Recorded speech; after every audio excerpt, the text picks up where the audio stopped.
Thanos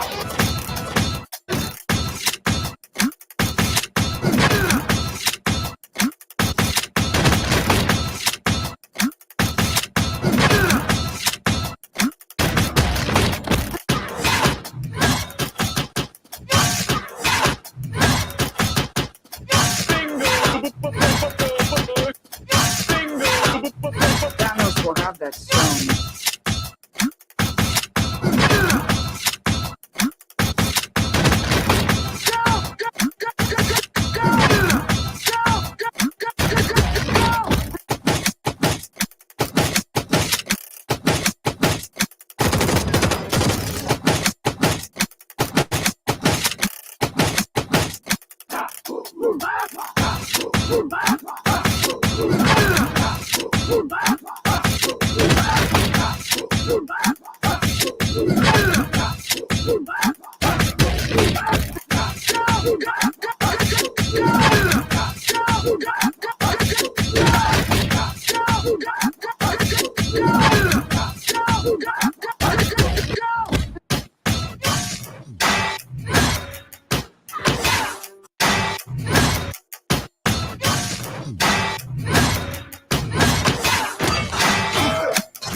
All right, g'day everyone. Welcome to Comics Mate, your mates in comics from the land down under. I'm Dean James, and today I have my special guest co-host Joe Sonntag. Say hello, mate.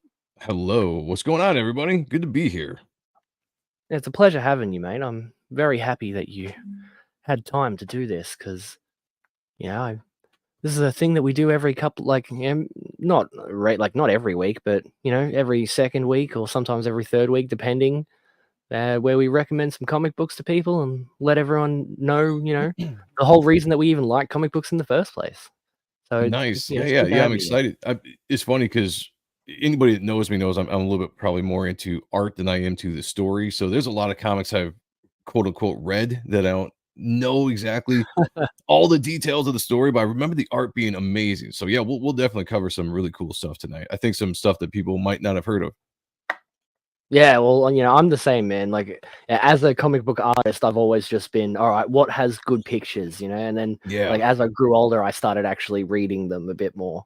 So, I know exactly what that's like. But, yeah, when it comes to comic books especially, like, it is a visual medium, so you've got to have good artwork, like the artwork. I've said before that the artwork is the picture of the burger on the menu that makes you buy it in the first place. Oh yeah. And then the story is just like the delicious sauce that makes you go back for seconds. But without that, without that nice picture at the start, you would never even know if the story was any good or not. Yeah, I mean, comics is designed to be a 2D or a visual medium. And so I mean, the story's good. I mean, the story, don't get me wrong, like, you got to have a good story. I mean, personally, I would be fine with a bad story and great art because I'm just like, that's me, but for the normal person, the art brings them in. Absolutely have some amazing art that really gets you excited when you see it, and then hopefully you have a good character and a good story that just keeps you in, pulls you into the moment and keeps you there. Yeah, exactly. Because when we talk about like the classic stories, you very rarely hear about the artwork. Like, the artwork is the first thing everyone talks about. But then when it comes to like stories like, The Dark Knight Returns or, Watchmen or something, they never mention the artwork because it's just a given that the artwork will be good. But the story is, so we're not saying the story isn't important, but like, Right. artwork is the number one thing for me. Well, I've had people tell me before, like, they could read a story or they could read a comic as long as the story was really good, even if it had lesser art. And I'm just like, I just can't.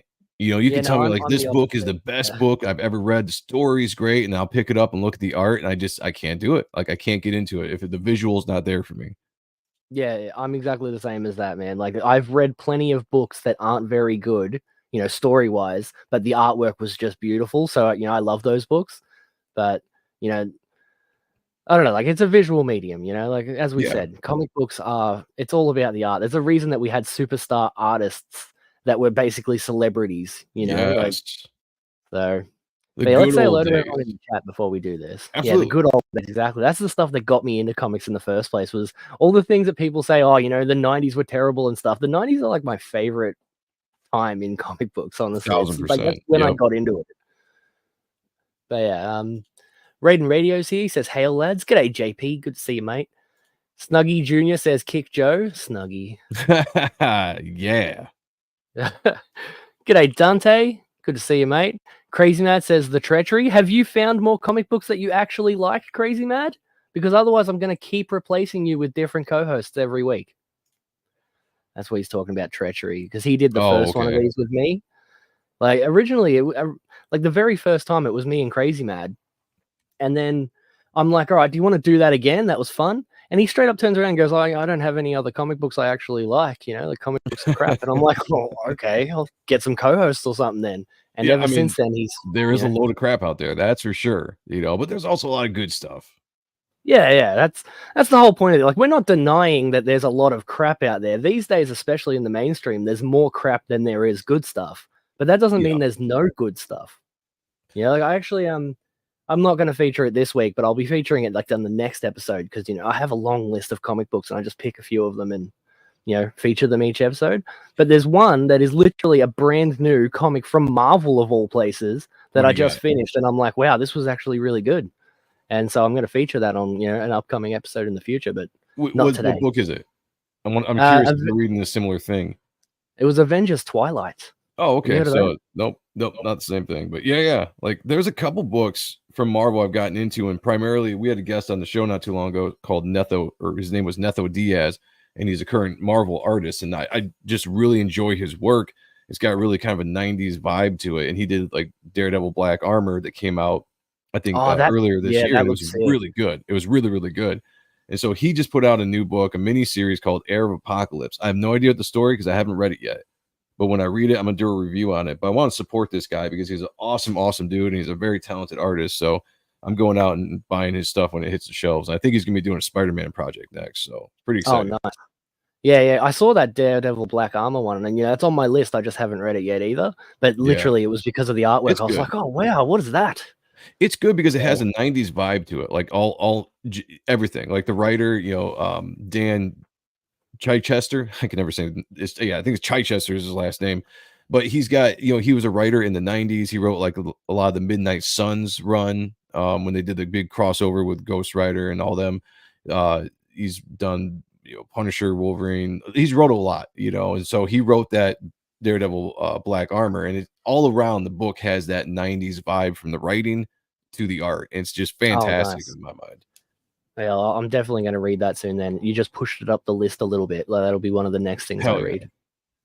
Yeah, Snafu is here as well. He says, who? G'day, Snafu. Did you miss the giveaway? No, the giveaway is going to be next week. Exactly 7 days from now, we're going to be doing the giveaway. So make sure you're a member, because members only. YouTube says that we're not allowed to blackmail our subscribers into becoming members. So I just did it unofficially. No, I was just going to say, what a bunch of crap, Right? G'day, Felix. Hail, bow. Good to see you, mate. Thank you for joining us. Henry says, hail, gentlemen. G'day, Henry. Always a pleasure having you here, Henry. Some person. Welcome, some person. Appreciate you. Yes. Did I already say hello to Snuggy? Hello, Snuggy. Good to see you, mate. Scrolling down. Joe Sonntag's in the chat. What's up, Joe? I'm doing good. Adam Kemba, mate, one of the comic books you recommended me is going to be on one of these streams as well, because I don't know. I almost brought it up today, but have you heard of the book Crossed? I have not. It is horrible. Like, it's a good book, yeah, but it has some of the most horrifying things. Adam of all people, this like guy that looks like Santa Claus, this super friendly, happy dude, recommends me one of the most horrific things I've ever read. Nice. It is really good, But holy crap, like there's like cannibals, like they're like zombies kind of, yeah, but they can still talk and everything. It like drives people insane, and then they just go on a rampage and they start attacking people and everything. There's this like they do the most horrible, disgusting things you can ever imagine. And so I'll be talking about that one day. But Adam, I can't believe you recommended that to me. What the fuck, man? For real. Dirty who else? Sick mind. It is. I was shocked, especially that it came from Adam, because he is such a friendly dude. Who knew that he would be into such horrific books? G'day, Mo Hale. Good to see you, mate. Don't worry, there'll be no weebery today. I did see that last comment you sent me in Bancroft's chat, so don't worry. Like the Weeb special was a one-time thing. Yeah, when we had Reenie on here and we did a Weeb special, it was all manga. Well, I mean, how can you not when Reenie's on? You know, like right? It's kind of a given. Yeah, exactly. That was my whole train of thought there. It was like, okay, because I know that Reenie didn't really read comic books growing up. She read nothing but manga. And she did have some really cool recommendations, like things that I had never heard of. And every one of them had fantastic artwork in it. So, yeah, if anyone didn't see that, go check out a lot of stuff for sure. Yep. Oh, hell yeah. They actually got me to read Berserk too, which I'll talk about another time. But nice. That's a whole thing. That is a whole thing on its own. What else we got? Just everyone saying hello to everybody. Groken 3, yeah, go check out Groken 3. I have recommended Groken multiple times. Like Kenneth Rockford is basically my hero. Love that guy. Yeah, fantastic. Awesome One, what is this? This is another comics we actually enjoy stream, Awesome One. So, that's right. Get ready for some recommendations. You're going to find some good stuff in here. I've actually got some good selections, and Joe's got some sick stuff that I've never even, some of it I've heard of, but some of it I'd never even seen before. I'm like, what is this? I even said it to him right before the stream started. I was like, what is this one? Like, what? But yeah, we'll get into that in a second. Keep going. Snuggy and Awesome One saying hello. Crust? What about Crust? Crossed. Yeah, Crossed. Because they have like when they get infected, they have these like burns that show up on their face, and it's like a big cross that goes across their face. Oh, gotcha. And it's wild. It's honestly, Joe Sonntag hasn't heard of Crossed. Nobody has heard of Crossed, Adam. I was just only you. That. Yep. G'day, Corey. Welcome. Good to see you, mate. Corey, you're actually going to be. I'm going to send you a picture or something later. I've been meaning to do it for a while. Yeah, Corey's one of those Berserk fans, and I've got this I've got something I got to show him, because I've been telling him for ages that I was never going to read it, and then I eventually did read it, and then I bought them because it was actually really good, and he was right. I was just going to say, seeing Corey recolor that stuff, because I'd heard of the book, but I'd never really seen it. And then shout out to Kayla, who sent me, my co-host on Akba, sent me the omnibus of it. But seeing Corey's color rendition of the book is pretty cool. Like it gave a new element to it. Yeah, I saw that only just the other day, but it was from like 2022 or something. But yeah, definitely. I would pay big money to get an entire Berserk book drawn by Corey. Or colored by Corey, I mean. Yeah, absolutely. Yeah. He's such a fantastic talent, just all around. Like it makes me sick, Corey. It makes me sick. Makes you sick. Reenie was the only one who picked a book that wasn't Weebery. Yeah, surprisingly, she had one book in there that was just a random, like a European book or something. And it was really nice, but I wanted to buy it, but it's like 350 US. So it was like 500 Australian to buy this hardcover of this book.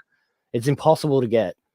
Yeah, that's another thing I usually do is on here we'll be like, okay, these books are not only good, they're relatively cheap because they're not the super famous ones, they're not the ones that everyone's after. Yeah, no, sure, that's a good idea. Yeah, did I get the Captain Crunch? I did. Captain Crunch is delicious, guys.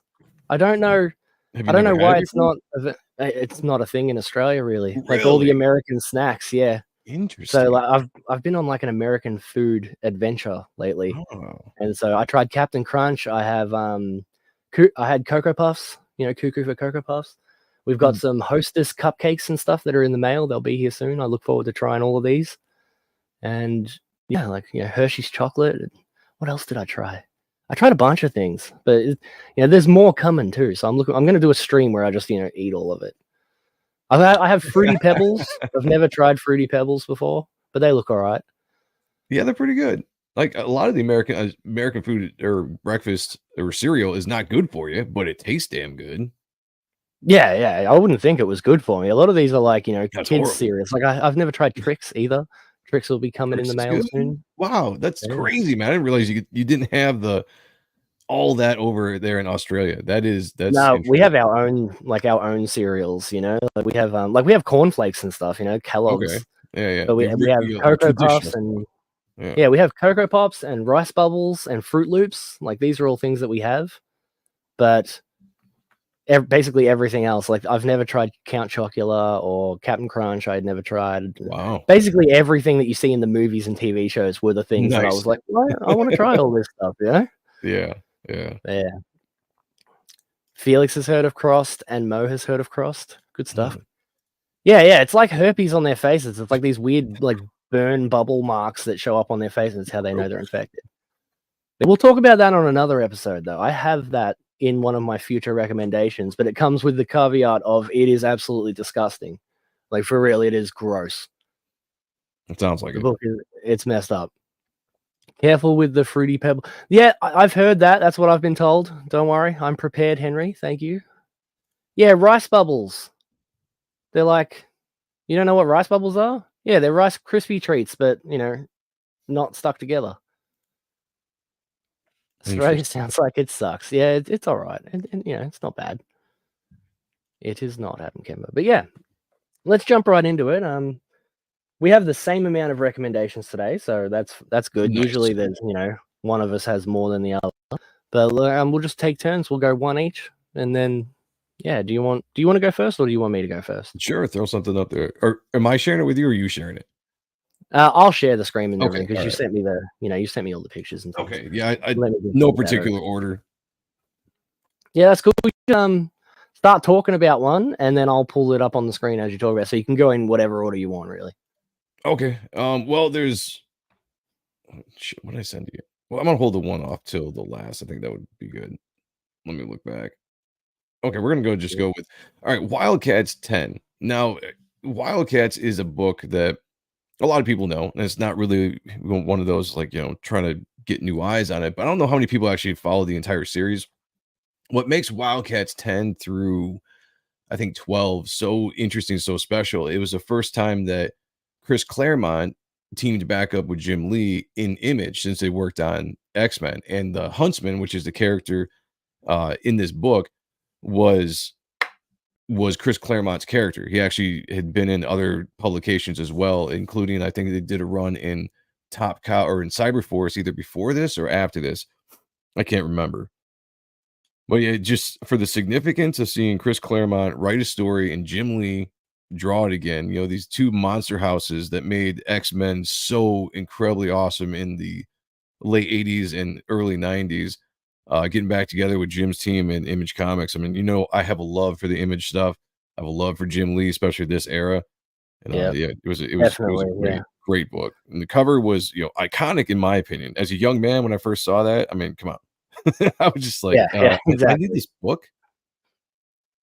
But yeah, no, Wildcats was one of those books that, like, I grew up reading it, and we've spoken about it a few times on this channel. It was, it was all right, but it wasn't until Jim Lee got a better writer in where it became truly great. And then, Yes. Chris Claremont being the legend that he is, he's one of my all-time favorite writers, Oh, and yeah, yeah. goes without saying that, you're gonna get a good story if you've got Chris Claremont writing it. Yep, yep, Yeah. and, and early on Image stuff, like, I didn't mind the Brandon Choi writing, but again, like, when I'm a reader, like, I'm not looking for much, right? I just want Yeah, something that's yeah. entertaining and then let me look at the art, so I didn't mind Brandon Choi's stuff, but yeah, I mean, Chris Claremont brings a certain gravitas to a project, especially in the Yeah. '90s when he was still king, I mean, he hasn't done a lot of, full-time work in a long, long time. I still hold him up in high regards as one of the best comic book writers, of all time.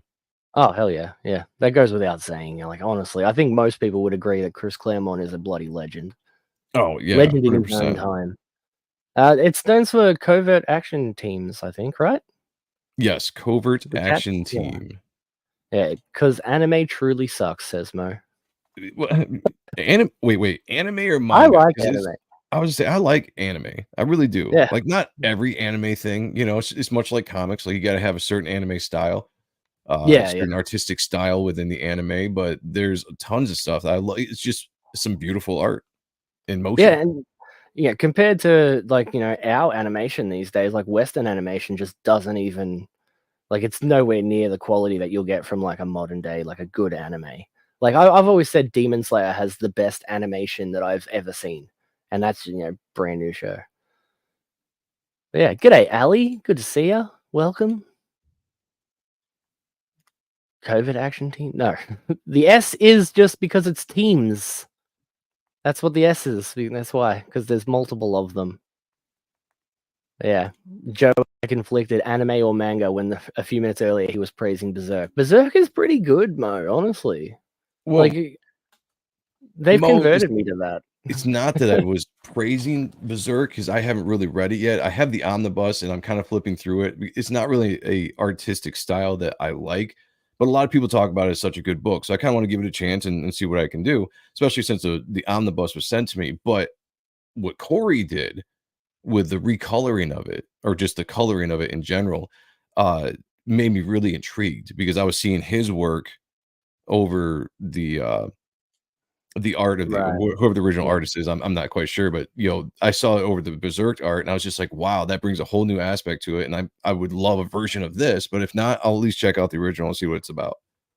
Yeah, well, the guy actually gets a lot better at drawing throughout. In the first couple of, volumes, I guess, I was looking at it going, oh, I don't really like this artwork much. But then by the end of it, it's been, 15, 20 years that he's been doing it, because it was the same guy all the way through. And so, you get to the end of it and he's gotten to the point where, like, it's really good. Like, a lot of the, like, especially, like, his landscapes and his buildings and things like that are just straight up just fine art. They look really nice. But yeah, no weeb broken in 10 minutes, seriously. Yeah, sorry, guys. We'll move on from that. No more. Yeah, I did go out of my way to promise you no weeber. I lied to you, Mo. I apologize. Joe chose this book because of that 90s high-waist thong. Yeah, hell yeah. No, 100% I did. Yeah, that's not even debatable. Henry knows me. Look how beautiful that is. We need more of that in comic books. We really do. We really do. Yeah, Wildcats. Go check it out, guys. Go check it out. I will pull up more recommendation because I've got a bunch of them. Let's have a look. I got what should I go with first? Oh, I know what I'm going to go with first. Let me just get the cover up. Where is it? There it is. This is something from 2015. Yeah, this is well, I've got way too many windows open. Hold on. Sorry, guys. Yeah, there we go. This is something from 2015, which you may have heard of, may not have heard of it, but this was fantastic. This is Secret Wars. Do you remember Secret Wars? This is like not the original Secret Wars. This is the 2015 version of Secret Wars. And every issue had these beautiful Alex Ross covers. I've actually got a couple of pictures of him here.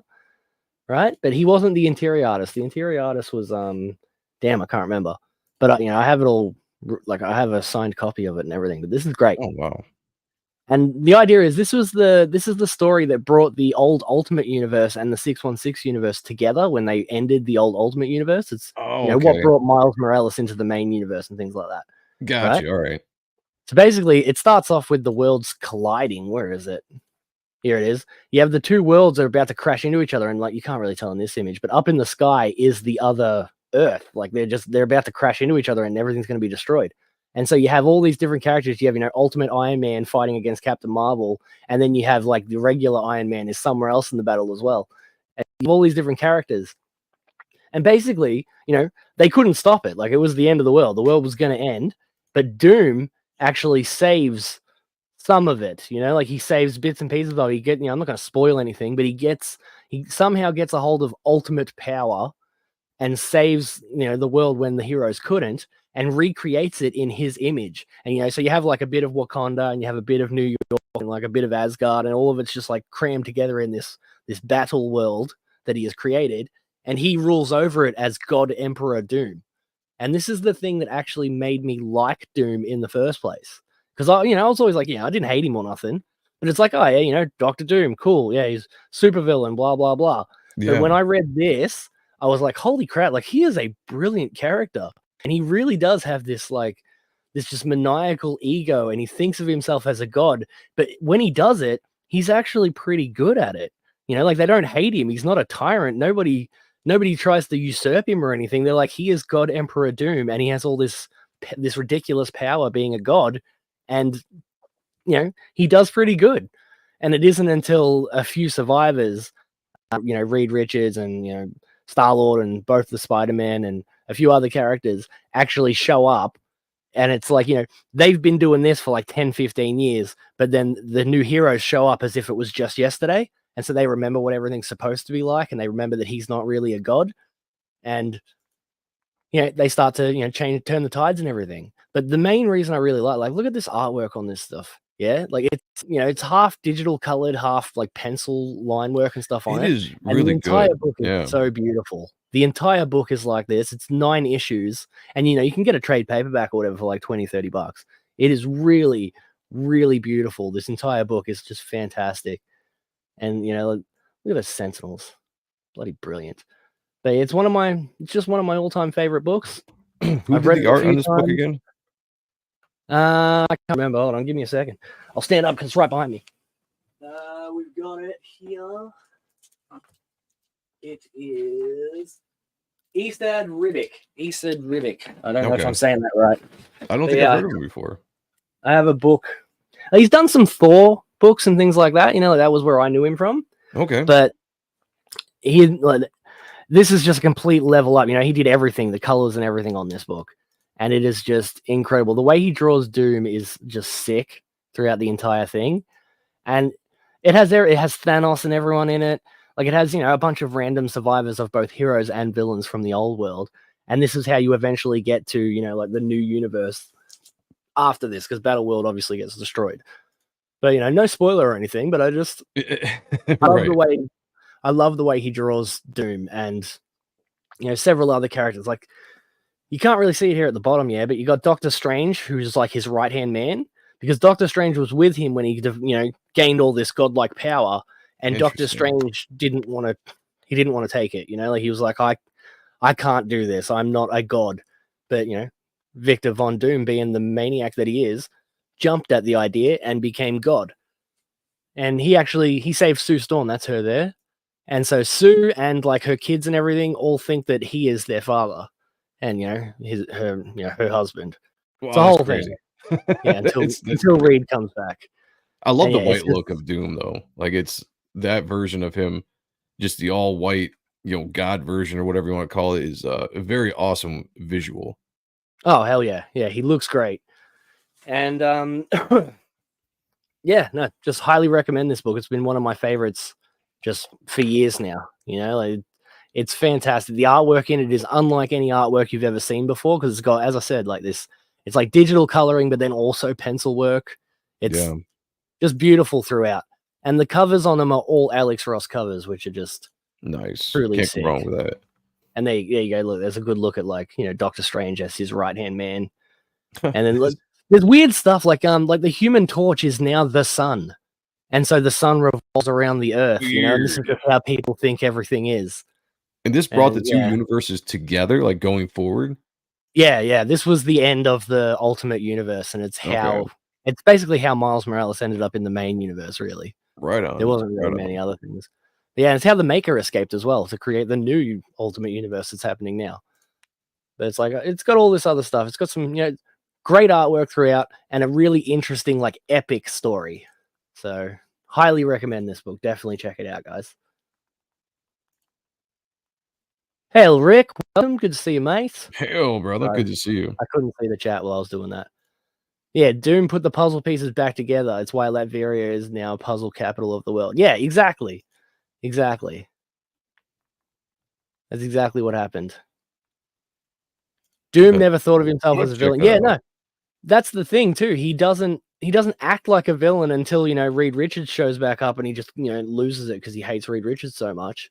But like, he was doing well. He has like an army of Thor, and they're all his like his police force essentially, you know, because, you know, like every now it's like once a generation a new person comes to pick up a Mjolnir, and if they can, they become part of the Thors, and it's all these, like, you know, there's an army of them, and yeah, It's really good. It's really, really good. Highly recommend it. Check it out. But yeah. Very cool. Very 70s fantasy. Yeah, it's fantastic, Ali, for real. Doom looks like he was carved out of marble. Yeah, man, the artwork alone is worth worth checking this book out. If it's not, even if you end up not liking the story, the artwork is just beautiful throughout. Just 9 issues of just straight up mwah, chef's kiss. Yeah, I'm gonna have to check this out. And I don't usually get into that era of Marvel comics, but I actually had not seen that before, and that was very intriguing. It is like a highly recommended. It is really, really good. And I'm the same. I don't really have many recommendations from like that era of comic books. Like I read it as it was coming out, but not a lot of it really stuck with me the way that this did. Yeah, like I've got the whole collection of like the first prints and everything signed by the artist just because I loved it that much. Yeah. Yeah. Shall have the power of Thor, not the name. Yeah, well, it does have the female Thor in there too. Like she's one of the survivors. I'm sorry, guys. But yeah, highly recommend it. Check it out. That's probably why I don't remember it, because that is an era where I wasn't paying attention to anything Marvel was doing at the time. Yep, that's probably why. That makes sense. Yeah, that would be why you missed it then. Yeah. So what's your next recommendation? Let's go with Bloodstrike #1. Now, again, this might be a book that some people know, if you follow Dan Fraga. But for me, before the whole Dan Fraga came to CG and all that kind of stuff, this was a book that I absolutely fell in love with when I was a kid. And it was they had the whole rub the blood, what would you call it, gimmick, where I guess apparently you could like actually rub the cover and it would get the blood would like show up more intense or something like that. I remember those. Yeah. Yeah. It was a pretty cool gimmick, except I never knew about it, so I never did it. I was just like, oh, cool, it's an interesting cover, But this was Dan Fraga's first book that he did for Extreme Studios. And Rob Liefeld did all the layouts because Dan was still a very young artist at the time. So Rob Liefeld laid out the entire book. So it's got a hint of Liefeld's work to it, but then it's also got the freshness of what Dan was bringing to it as just a raw, artist at the time in 90. I believe this was probably 92, maybe late 91. And it was just a cool concept. I mean, the characters are basically a team of dead characters that are mercenaries. If they get killed, if they get limbs blown off, they can go back, they take the bodies back and they repair them and they bring them back to life. And so they're basically an immortal team going in, just hunting down the scum of the world kind of thing. So story wise, I didn't really read it all that much. I'll tell you that. That's just the concept. But the art was cool. I love Dan's work, and it had a cool crossover with the other team from Extreme Studios, Brigade, at the time, where you saw the two teams going after each other. And it was a bloody book. It was a bloody, violent book, and it was just everything a 14-year-old at the time just was getting into. So I have fond memories of this book. I recommend, if you guys dig this kind of stuff, go out and find it. It's a fun book. And again, shout out to Dan, because first book he ever did. Bloodstrike was dope, says yes, Rick knows. Yes, sir. Yeah, no. I actually I have a bunch of old Fragga stuff as well, I have the original Black Flag books just on my shelf. I bought them when I was a kid, Yeah, same here. He's fantastic. He's one of the one of the most underrated, if you I know he's not underrated in this scene, right? But just generally, you hear people talk about Jim Lee and Liefeld and everything all the time. Yeah, you never hear anyone talk about Dan Fraga, and he is one of my favorites. It's it's funny that years later, Fraga came into this scene, and it just so happened to be a dude that I was a huge fan of. And when he came onto the scene, there was something about his art that was fresh. It had kind of the feel of the house style of Extreme, but he was a little bit more cartoony in some ways. And he's actually the first professional artist I ever met at a convention in Dearborn, Michigan. And I was walking through Artist Alley. I was young. I think I was still only 14, maybe 15. And nobody was in Artist Alley. It must have been lunchtime or something. I just look over and I see this dude at a table drawing a picture. And as I get closer, I see the poster and I see that it's Fraga. And I knew he was going to be there just because of the itinerary. And I was like, oh shit. So I mustered up some courage and I went over and started talking to him. And he was just the coolest nicest dude. And at that time, he would have been like in his early 20s or something. And he was so awesome. He was drawing a picture of Kid Supreme doing a commission for somebody that had bought it there at the convention. And I just chilled with him for a little bit and talked to him. And, you know, it was one of the coolest experiences meeting somebody that I was actually like, I was like, holy shit, like this is one of my favorite artists. And I'm actually just running into him. It was a cool Yeah, experience. just nice, nice. Yeah, Dan's one of the most chill dudes that I've ever spoken to, honestly.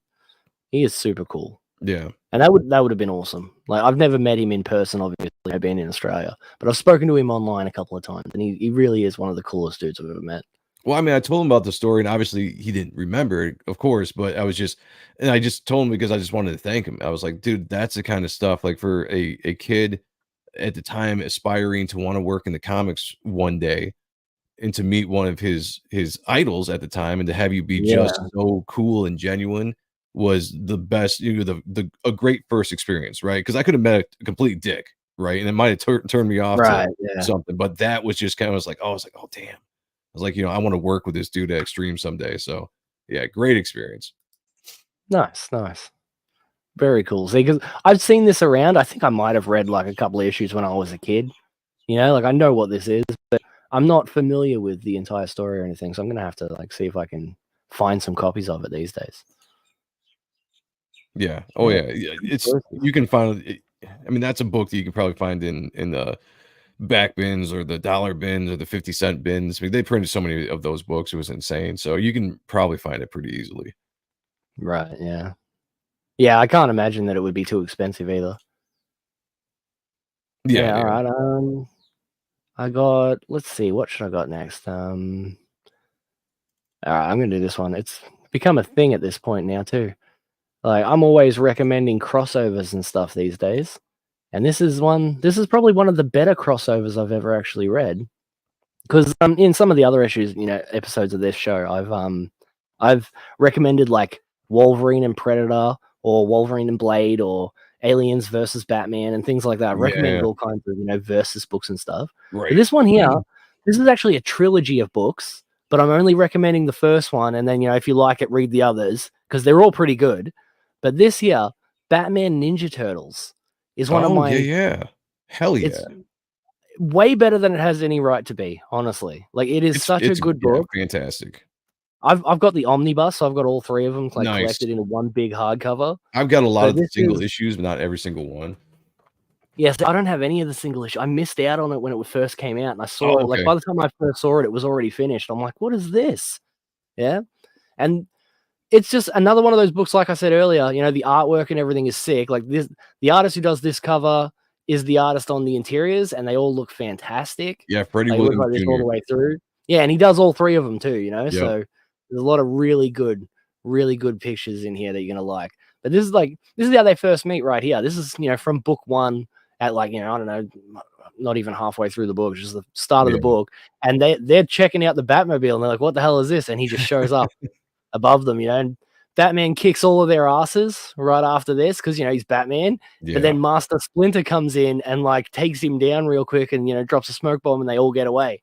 So it's really good. It has it's everything you would want from a crossover, really. You know, like, it has Shredder and it has Bebop and Rocksteady. It has the Joker and, you know, all of Arkham and things like that. You know, I don't want to Yeah. spoil it or anything, but it has all of the best characters from both universes meeting. Yep. And the first one has the Ninja Turtles coming to Gotham. The second one has Batman and Damian Wayne Robin going to the Ninja Turtles New York. And then the third one has, like, some interdimensional, you know, like, shenanigans where there's like a weird half Batman, half Ninja Turtles universe that they're kind of in.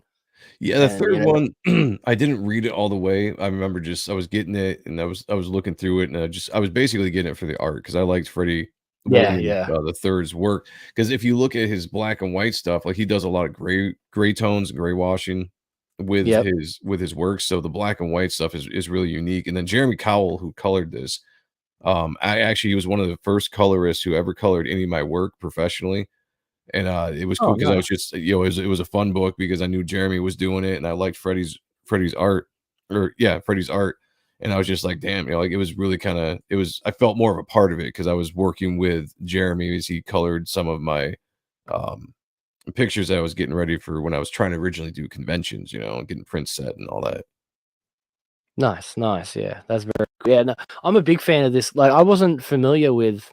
I mean, what did you say his name was? Freddie something? I can't remember Freddie his last Williams name. Jr. Yeah, he hasn't done a lot. I Williams mean, Jr. He like, hasn't. he's Yeah. very underrated, and he's I mean, he's famous for this, for the 3 miniseries of this crossover, and I think he might have worked at Wildstorm at one point, or at least he did a lot of samples because 'cause I've seen him show, pages off of, like, Wildstorm characters from back in the day, but I don't see him around very much doing anything, to be honest with you, except commissions and, he's very lively on social media and stuff as far as drawing goes, but underrated, Well, very he underrated. also worked on Batman Arkham Asylum, not the, not Arkham Asylum, the famous one that everyone knows about. He did like a tie-in comic book for the Arkham Asylum video game, and that was the first place that I ever saw his work.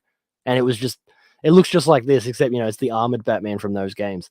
It looks so good, and he's fantastic, Yeah, great yeah, artist. And yeah, as absolutely. I said, this is James Tinian fourth, IV. He's Yeah, literally one of the only times that I ever, because usually, I don't hate James Tinian or anything, but I I actually find like his James work to Tynion. be I find it to be very forgettable.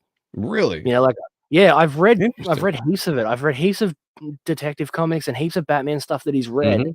like that he wrote, but Yeah, I yeah. can't remember any of it for the life of me. And I don't know why. I vaguely remember him like Batman fighting as like Azrael, but that's about it. Like, Yeah, I always forget James Tinian's work. But this is like a legit James Tinian thing that I love. I love it. It's great all the way through. gotcha. If you're a Yeah, fan of either of these properties, you will like love this book. It's good stuff. what Whoops. an interesting pairing too, to take whoever came up with the idea, but, like, let's put Batman and the Turtles together and see what Well, happens. yeah, there was around this time, Ninja Turtles was just doing crossovers with everyone. There's also Yeah, Ninja yeah. Turtles and Ghostbusters, which was really fun. Was there really? Yeah, yeah, it was. It was really good. And there's like 2 or 3 of those as well. I think there's 2 of those. But either way, Nice. like the Ninja Turtles was just doing crossovers left, right, and center. Do you remember Ninja Turtles versus Power Rangers? Kind of vaguely sounds familiar, but That I'm was not sure. that was the best book that was out at that time when that came out. It was so weird. Like, there was no reason that should have been any good, but it was sick. And I think it was just a thing Ninja Turtles were doing at the time, because these all came out around the same time. It was like one after the other. You had this crossover, then that crossover, then that crossover. Nice. But yeah, Batman Ninja Turtles, by far one of the best like versus books that I've ever read. Yeah, definitely go and check it out, guys. I mean, it's definitely worth it. Get the, trade or the omnibus or whatever. If you can find the original issues, which I have quite a few of them. Like, I had collected all of the number ones and number two, and I think I got all in number three, but I might have some gaps there. I'm not sure. I'd have to go look at my collection again. But very, very cool book. Yeah, well, you can buy the like the full hardcover omnibus isn't even that expensive. It was like $50 or something Oh, on it's not bad. Amazon, and I bought like the whole lot of it for this big hardcover edition. I've just got that on my Nice. shelf.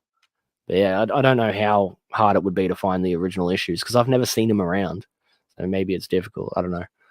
But yeah, what's your next recommendation? Let's go with a book called Ragman. If anybody knows the character of Ragman, this was a book that came out in the 90s. And I'll be honest, if anybody knows me, I have a book called Reaper Destroyer is my character I created. And of all of the characters that people say like that reminds them of Spawn or the Darkness or whatever, I tell people like the character of Ragman had a big influence on me with the creation of this character. And this goes back to when I was a kid because it was such a creepy looking book and a creepy looking concept. Like, if I remember correctly, I think his costume is made up of a bunch of souls, and like each patch is like a different soul, and he draws powers from it or something like that. And he's basically goes out. I think it takes place in Gotham actually, and just goes out, as a vigilante, cleaning up the streets and everything. But he just had such a wicked, wicked look, and it's definitely one of the inspirations for my character Reaper Destroyer. Oh wow. Yeah, because see, I'd heard of Ragman, but I've never read any of it, so I didn't know what it was about at all. I mean, I think if you like just fun 90s books, like it's not going to break the mold story wise, but it was a cool concept with the suit that kind of captured souls and you could kind of bleed that power off as he'd use it. The idea that every patch was a new soul, so that's why he was the rag man. He's constantly stitching on the costume would constantly be stitched on, and the costume was kind of Spawn esque And I'd have to see if this came out before or after Spawn. I'm not sure. But if it came out before Spawn, it kind of reminds me, or kind of makes me think that maybe Todd got a little bit of his costume being alive for Spawn from this book, Oh because yeah. the costume wants souls, and there's certain times where the costume is trying to get souls, and the guy, whoever, I can't remember the name of the actual character, but Ragman has to like really resist that, so it's kind of like this battle between himself and the darkness that is his costume. It's pretty cool, and I dug the art. They did remakes of it and the mini series and all this stuff. I never really followed any of those, but I would say the first 5 issues at least that I'm showing here, or at least this one here is issue 5, was pretty good, and I dug the art. I can't remember the artist's name, but it just had that 90s, that early 90s, late 80s, feel to it. It's just very awesome. Nice, nice. Felix says that sounds a little like the Embrace. Not really. We have one ghost in our suit. This guy has many spirits. Well, you gotta Yeah. think too, a lot of these concepts that we get, like even my concepts, a lot of my stuff is not unique in the fact that I'm breaking the mold with my book. Like I'm just you grow up and you're trained through movies and through comics, especially in the 90s, depending on how old you are, of just kind of storytelling and vibes and thoughts of characters and worlds and like all this kind of stuff. You're gonna bleed that into the stuff that you end up doing as an adult, telling your own story, because you have all these influences from these books from years past. Something is gonna cross over and sound familiar from somebody else. So Yeah. a lot of similar concepts, but again, it's however you take your concept and make it unique to you, to your story, that will keep it separated. Like Reaper Destroyer is very unique to my world that I'm creating. So it's not a Spawn ripoff. It's not a Darkness ripoff, even though it's got those kind of vibes to it.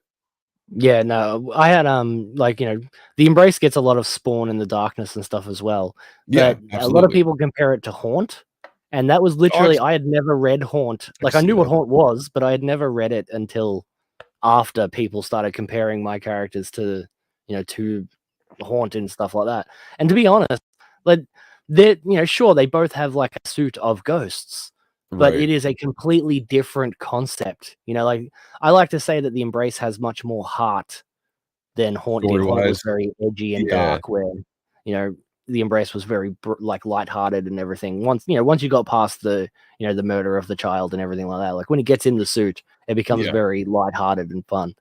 And the funny thing about like the trope of like someone coming back from the dead to avenge a loved one has been used since freaking, go back thousands of years, and you can find stories of that Yeah, that's being like told. every hero ever. Yeah, Exactly. Yeah, yeah. So like, it's gonna be kind of hard to come up with a brand new concept.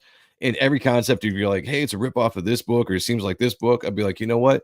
That book seems like this book way back in the past. So, let's not go would you say the Embrace has more soul? I would. Some there. person, yeah. Because I remember reading Haunt, and like his brother's just a straight up bad dude.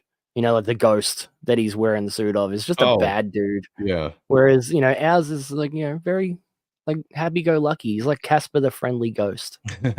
He's Yeah. much brighter. Yeah, Yeah, there's different nothing different wrong with being tones. proud of your influences, says Henry. Yeah, that's exactly right. For real, for Yeah. real. Like if you read any comic book that I've ever worked on, like because I'm an artist, you will be able to see the things that I liked in comic books. Like you'll be like, oh wow, he gets these like layouts from people like Brett Booth or Greg Capullo, and it's like yes, Mhm. yes I do. Like that's exactly what I was copying. It's how I started.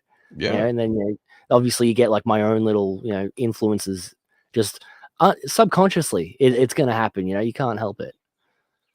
Yeah, Yeah, the no, Embrace was very lighthearted once you got past the child murder. That's exactly right, Mo. Yeah, Ragman, go Oh, check it out. It might be a hard book to find, to be honest with you. I don't see it in the back bins very often, so, eBay, if it looks interesting, check that out, see if you can find the first few issues, but, yeah, it's probably a harder one to find, I'll say that.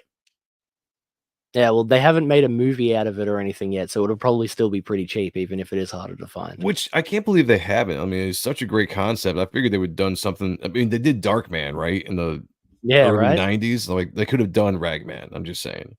They could have, yeah. Star And Trek and Darkman was X-Men cool as is shit. dope, says Rick. X-Men Yeah. is dope. Star Trek, I don't know, I've never got into Star Trek. I was more of a Star Wars guy, and these I days I dig just them don't want both. either. I see a lot of people like Star Wars or Star Trek, and I'm just like, look, I love them both. I love Star Trek, I love Star Wars, the original. So yeah, and then X-Men, rock and roll. Of course, Hell the yeah, crossover X-Men. between X-Men and Star Trek was Mark Silvestri drawing, so you can't go wrong with that. Oh, Mark Silvestri is one of my all-time favorite artists, Yeah. especially these days. Have you seen his new stuff? Like Oh, it's his gorgeous. it's ridiculous. I wish I could draw like that. Honestly, I'll never consider myself a professional until I can draw like that. Oh, I'm right there with you. Yep, right there with you, man. It's a lofty goal to attain, but that's gonna keep you chasing, because that Yeah. Silvestri to me is the GOAT. I love tons of artists and Jim Lee, fantastic artist and all this kind of stuff. But to me, Silvestri is the absolute GOAT of my generation of artists that I grew up idolizing. Yeah, he's definitely in my top 3 and has been since I was a little kid. Like comic books for me, these days I have lots of variety. But growing up, it was all Jim Lee, Mark Silvestri, and Michael Turner. Yep, And then yep. I had some Rocafort sprinkled in there as well because he never worked on anything for too long. But I'd always get whatever it was Rocafort was working on at the time. But literally, my entire collection up until I was like 16 was just 4 or 5 artists just over and over and over again. Greg Yeah. Capullo, like Spawn, and well, I always forget her name. The other artist that worked on Spawn in between Greg Capullo issues. Tony Damn it. Daniel worked on Spawn for No, quite a while. Not Tony Daniel. Is They this did after Angel issue 100? Medina. Oh, Angel Medina. after, Yeah, after yeah, Kupula left the book after issue 100. Yeah, I think Angel came yeah. in and did like almost 50 issues or something like that. Yeah, Angel 45 did one of issues. my favorite Spawn issues ever, which was the City of Clowns, I think it was called. It was like, 1,000 Clowns. And Yeah. it was like, that book has a special place in my heart because I bought it and I read the first like 2 parts of that story, and then they stopped selling comic books at my local news agency place where I Oh used to buy no. them from. And so it was years and years before I ever got to read the end of that story. And so it's Wow. always Nice. it's gonna have a special place in my heart. Yeah, Yeah, Angel, Ragman he's equals a good Demon artist. Spock. Yeah, Angel's really good, like, super underrated. A lot of crazy angles and things, they always do, there'll be a panel where the hand is, like, way up in the foreground, and then the main thing of the panel is, like, in the middle or the background even. And it's like, "Why did you decide to draw it like this, you absolute lunatic?" But Yeah, great yeah. job, you nailed it. Yep, absolutely. Yeah, no, my box is not Ragman Awesome One. My box is classic, nothing but champion level, like premium A grade collectibles in that box. So, become a member to stop Awesome One from winning it because he There doesn't you go. deserve it. Yeah, who else? Scrolling. I'm sorry, I'm like way too up. 2 and 4 are the only ones I can watch. 6 isn't bad. 1 is boring as fuck. I don't know what they're even talking about I was just anymore. about to say, what are you guys talking about? Star Trek? Star Trek. Which is the worst Star Trek? Oh, you're talking about the movies. Yeah, I guess. Yeah, I would think so. If you're talking about the original movies, the first Star Trek is all right. Nothing major. It's kind of boring. The second one, badass, Khan. You get the famous Khan is Khan. fantastic. Yeah. And then they almost kind of go every other one is good and every other one is bad. Although Star Trek 3 was good. The Search for Spock wasn't bad. Yeah. It was No, alright. that's I've pretty seen good. the Star Trek movies, but that's about as far as my knowledge of Star Trek actually goes. To me, I was a Next Generation guy. That was I was in the 90s. That's when the show came out, and I was huge into Next Generation. It was something my entire family would sit down and watch every Thursday night, I think is when they came out.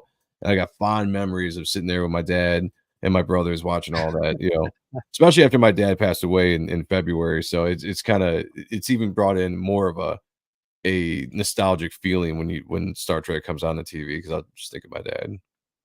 Well, Henry says that the rule is even numbers good, odd numbers meh. I think that's kind of yep, I agree with that. Yeah. Mo's falling asleep. I'm sorry, Mo. We'll get back to comic books. Calm down, Mo. Yeah. Give More you a shot comic in the books. arm. Let's go. All right, let me have a look here. What's my next one?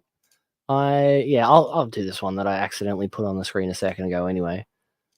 This is actually the first thing I ever read that was a Deadpool book. I recommended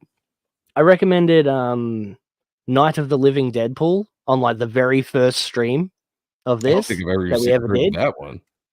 It is, man, it's great. It's like Interesting. a Walking Dead parody, you know, it's half black and white, and Right. Deadpool's the only thing that's in color, and everything else is black and white, you know, because everything's dead. And Yeah. it's a zombie book with Deadpool in it, and it's fantastic. But this one here is actually the first Deadpool book that I ever read. And this was Marvel Knights. You know, Marvel Knights was full of great stuff. Marvel Knights Spider-Man, Marvel Knights Punisher. They were full of great stuff back then. This was like, I don't know, Yeah. 2011 or something. I can't remember. I think it was 2011. But honestly, Wade Wilson's War is a fantastic book. Like I won't spoil the ending or anything because there's like a little twist at the end of it, right? Yeah. But it's a fantastic book where they're doing like they have all of these you know, senators and stuff are having like a hearing, and it's all over the news and everything like that. And Deadpool, Wade Wilson, is brought in as a witness. And so he's telling the story of all these different things that him and, you know, Team X, the unnamed team, it's him and Bullseye and Domino and Silver Sable, and that's the team. And, you know, all these, you know, secret covert missions that they did for the US government and for, you know, for like, you know, secret, you know, buyers and things like that. Because Deadpool specifically mentions that he's all about customer privacy, so he won't tell you who it was that hired him, right? Right. But it does this great thing where you have him talking about it, and he's like, "I was on Team X," and they're like, "You know, we can't find any evidence of Team X," and it's like the CIA's looking for it, the FBI's looking for it, blah blah blah blah blah. Other people are looking for it, and then there's one dude who's in like somewhere. It's redacted in Houston, and it's like he's like, "Oh shit!" and he gets up and he like spits his coffee out, and like because he's part of it. And then while you have Deadpool telling the story, you have this guy telling his boss that's like, you know, we're about, it's going to bite us in the ass, we're screwed, and he's telling the same story. So you get to see like Deadpool bullshitting, and then you get to see like what actually happened, and then it all culminates in the very end with, like, you know, as I said, a twist that I'm not going to spoil for anyone. But Right. it's all just Deadpool in the middle of this hearing talking, like, just talking shit, really. He's just, you know, making up this story as he goes along. And it is one of the best Deadpool, but like, I know a lot of people find Deadpool annoying, but this is before he became annoying. You know, like, this is when he wasn't mainstream yet. He was just, you know, classic comic book Deadpool. And yeah, Right. he's a smart ass, and he talks to us as readers. He refers to himself as a comic book character. But then at the same time, you have like him reading Marvel comic books, and everyone's like, you know, like, the Avengers don't exist in this universe. The X-Men don't exist in this universe. They are comic books that you keep reading, Deadpool. And he's like, no, we can Nice. go join the X-Men. And it's really, really good.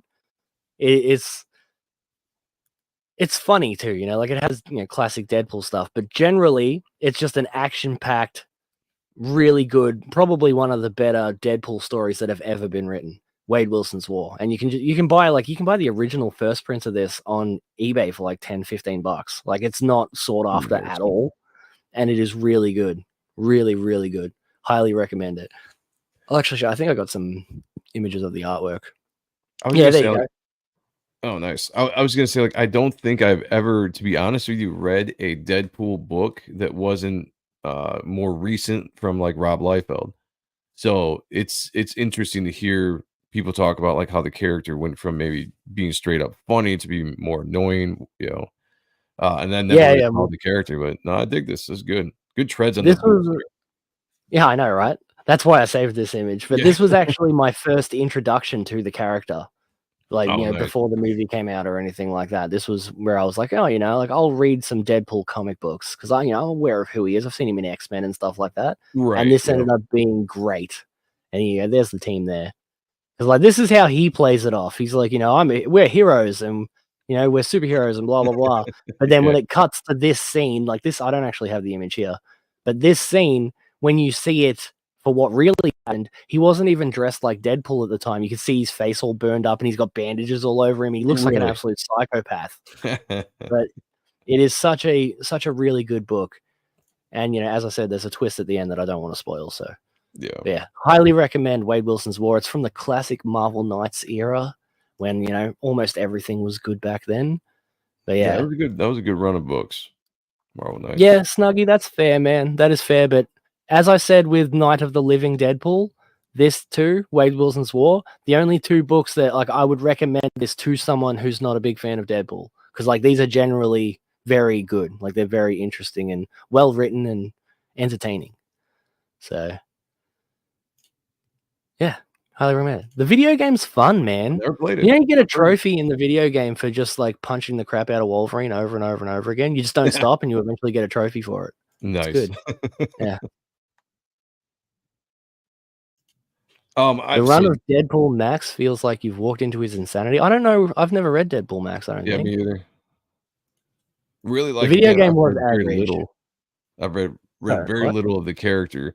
Knew the character when it came out. New Mutants and X Force, obviously, and then later on with Bad and Battered Blood and stuff like that. But I never really read any of his series going throughout the 90s or 2000s. I always try to, because like I like Deadpool. I've actually got his first appearance, the New Mutants '98. I've got that. Yep. You know, and you don't own this stuff unless you actually like the character.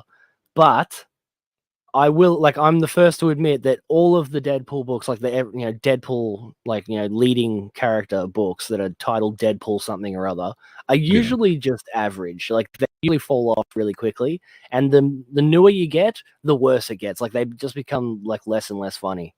But the old ones are great. And as I said, Marvel Knights Deadpool, highly recommend it. It's really good, really funny. And there's even a Michael Jackson cameo in there for like no reason at all. He like takes his mask off and he's like, "You don't want to see what my face looks like." Geez. The government really messed me up. And when he takes his mask off, he's wearing a Michael Jackson mask, and it's like, why? It's really funny though. It's good stuff.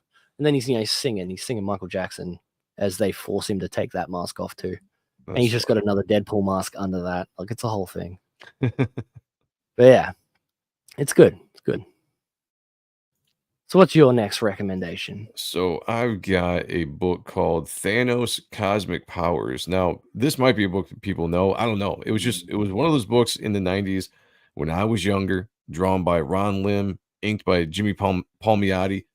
I knew about the character, but I didn't know much about the character. And so this book, I think I got in a grab bag.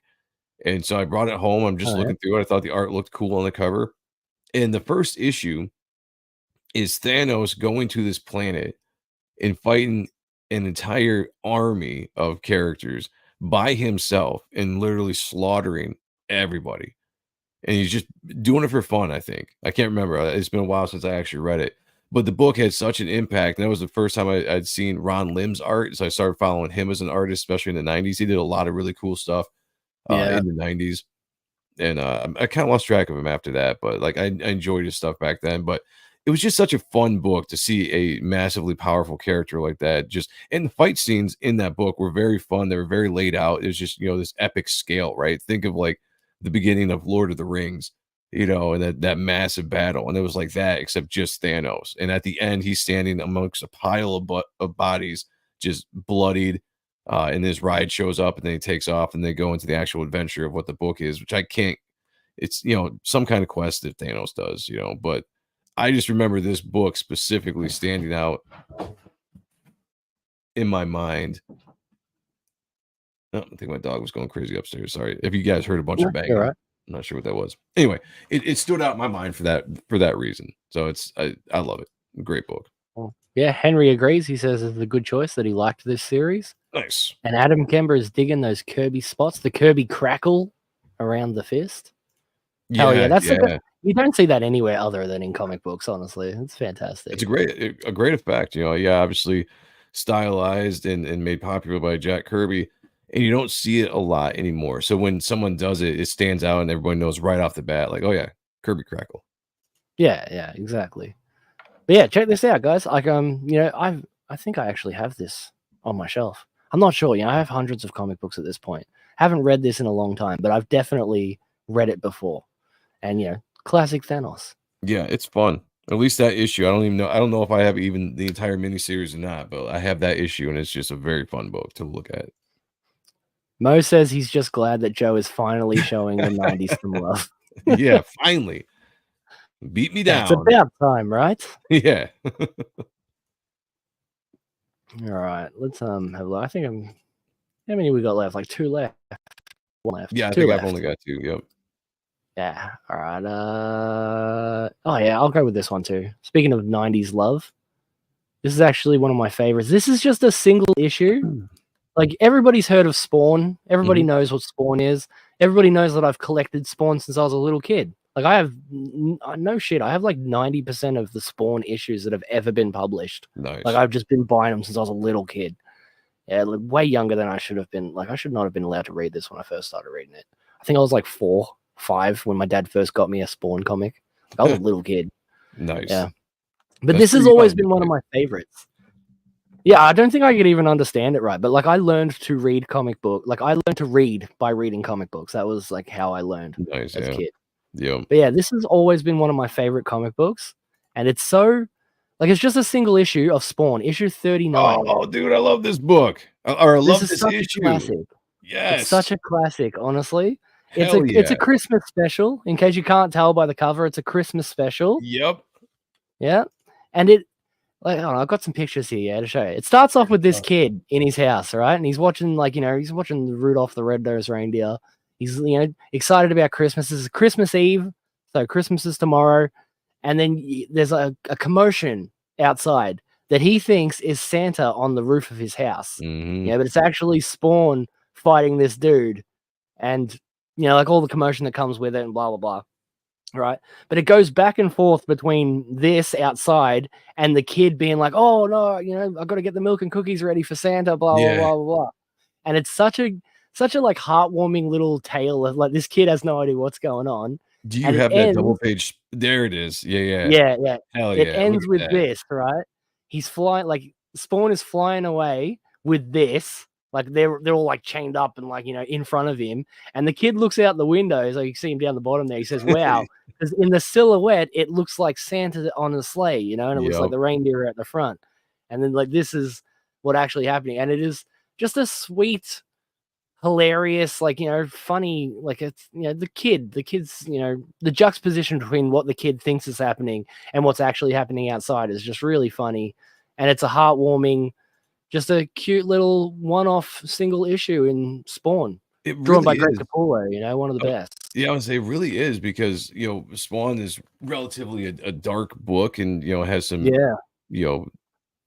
some awesome content to it for adults. And then you get to this issue and it's a funny concept to see the book told or the story told through what the kid was experiencing. Because I don't even think you hear Spawn talk once in this. It's just no, you don't. It's all the kid. Yeah, and he's, like you said, he's all excited because he thinks it's Santa Claus, and we get to see what's going on, and it's Spawn taking out like these, a bunch of criminals, right? Doing some vigilante work, and then just bounding them up and flying away with them. And the kid looks out the window and it looks like Santa Claus. I do love this book, dude. I really do. The cover is great, all around awesome art. It's been one of my favorites since I was little. Like I've read hundreds of issues of Spawn at this point, but this one has always stood out to me as just like one of the best issues. And like as you can see here, this guy dropped the money. I'd forgotten about this until right now. Oh, that's right. The kid looks out his window and he finds this money and he thinks it's a present for his mum. Yeah, because they're in bad way. They need money and everything. Yeah, so the entire story is very kind of odd to the Spawn mythos. It kind of just sticks out, but it's a fun, just kind of one-off. Almost like a weird episode you see on a 90s TV series that would just pop up. You're like, oh, it was odd, but I really loved it. Yeah, it's the Christmas special. Like, that's what it is, Like, it just takes place outside of the rest of the story, and it's just, here's a Christmas-themed episode. Yep. And, it's such a good book, and it's just the one issue. Like, hopefully you can find it, issue 39. It's not, it's not number 100 or 50 or anything like that, so it's not like some landmark issue, but it is a great issue. And it's highly recommended as well. Fun book. Yeah. One of the best Spawn books ever. And you can't go wrong with Greg Capullo artwork. He's one of my all-time favorites. Especially he inspired me a lot growing up. Yeah, especially now. Yeah. His 84 some odd issue run on Spawn was probably my favorite work he did. That and the Creech. But I loved he was a little bit more 90s detailed, still with that cartoony feel. Than he is now today. Like if you look at a lot of his characters, he's a lot more square jawed and a lot of his stuff. The characters, the faces that you see in Spawn are a lot more animated. The facial features, far more cartoony. Very pronounced.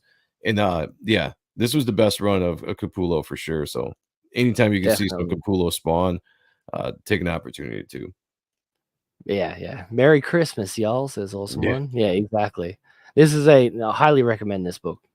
This is one of my all-time favorite Spawn books, and you guys know that I've read basically everything from Spawn. So check it out. All right. So my second to last, even though this guy, the creator of this book's artist, gives a lot of shit, and I give him I shit already as know which well. one you're gonna click. Back in the day, he actually put out some good work back in the 90s. And I'm talking about Eric Larson. Yeah, I'm talking about Eric Larson and the Savage Dragon.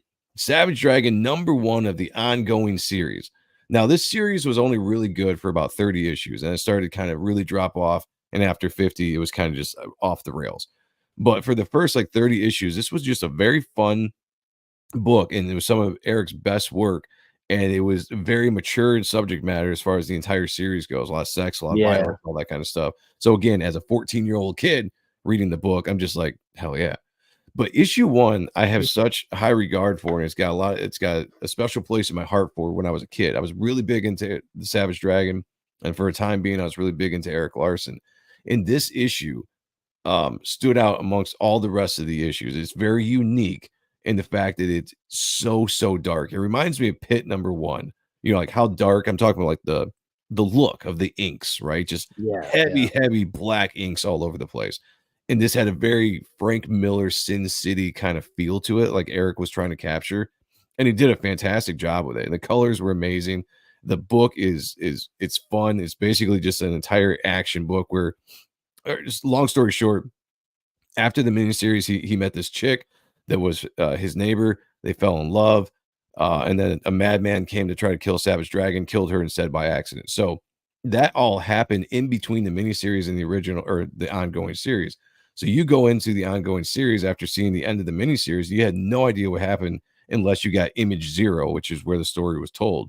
So you open up this book, and he's in this kind of like mourning state of depression, anger, revenge aspect, very low and very ready to jump into violence, you know. And so he just takes out bad guys in this book in the most brutal fashion. Very Sin City. If you guys have read Sin City, read this book, and then you'll know right off the bat what I'm talking about. I think there was a lot of stuff that was very inspired from Frank Miller by Eric Larson in this book.